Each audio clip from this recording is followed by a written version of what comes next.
In this video, I want to show you how to convert an Excel file to a CSV file. CSV stands for comma separated values. Why do we need to convert Excel files to CSV files? Well, the main reason is because we want to make it easy to get data into R from an Excel spreadsheet. I found that the simplest way to enter and edit data on the computer is with the use of a spreadsheet.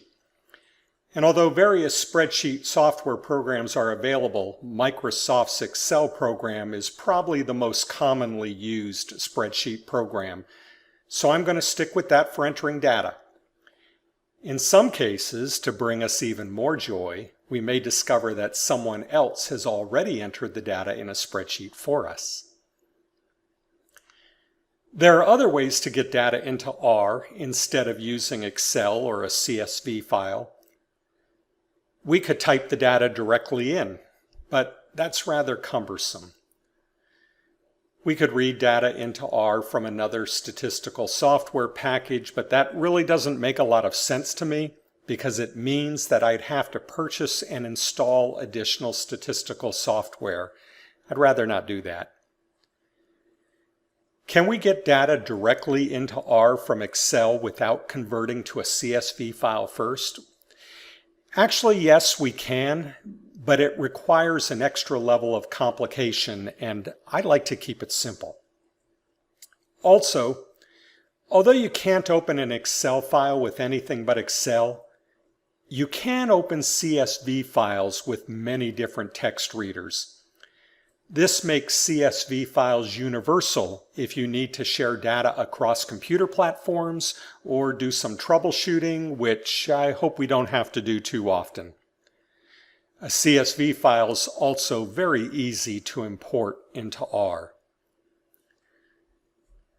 So let's get started. On my desktop, I have a folder that I named My Data Files. Let's open that folder. I have an Excel file called Mount Holly Elementary Data. I named it that because it contains data from Mount Holly Elementary School. Now, I don't know if there's a school with this name because I made up the name and I made up the data in the file. But let's open this Excel file.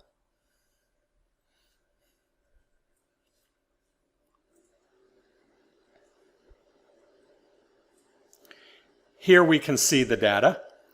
It looks as though we have names for students, and we also have their gender, we have what grade level they're in, and we have some sort of score, and I'm not sure what that is a score for, but I'm not going to worry about what these data mean right now. We're just learning how to save this Excel file as a CSV file, so let's do it. We're going to click on File and Save As. And note here, there's a little pull down arrow where it says Excel Workbook under the name of the file. If I click on that, I have a whole host of options.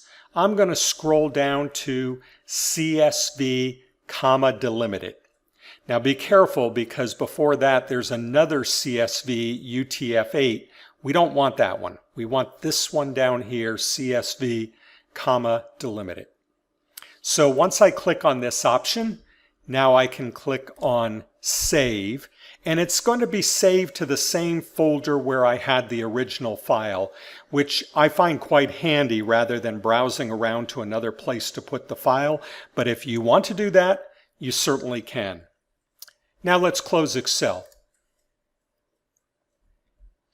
You'll see in my folder that I now have two Mount Holly Elementary data files, and if you look closely, you'll see that one of them has a slightly different icon than the other. One is the standard Excel icon, and the other is the icon that Excel uses for CSV files. That doesn't mean we need to use Excel to open it. Let me show you what I mean.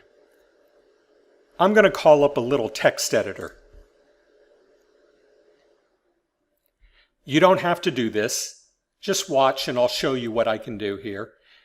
I can open, with this text editor, the CSV file. If I try to click on the Excel file, it won't open. And be careful, those icons are very similar looking. But if I click on the CSV file and say open, notice that I get the data that we saw in Excel. The difference is, instead of being laid out in spreadsheet cells, they're laid out in rows with commas separating each value. That's why we use the term comma separated values, CSV. Well, that's it. That's all there is to converting the Excel file to a CSV file.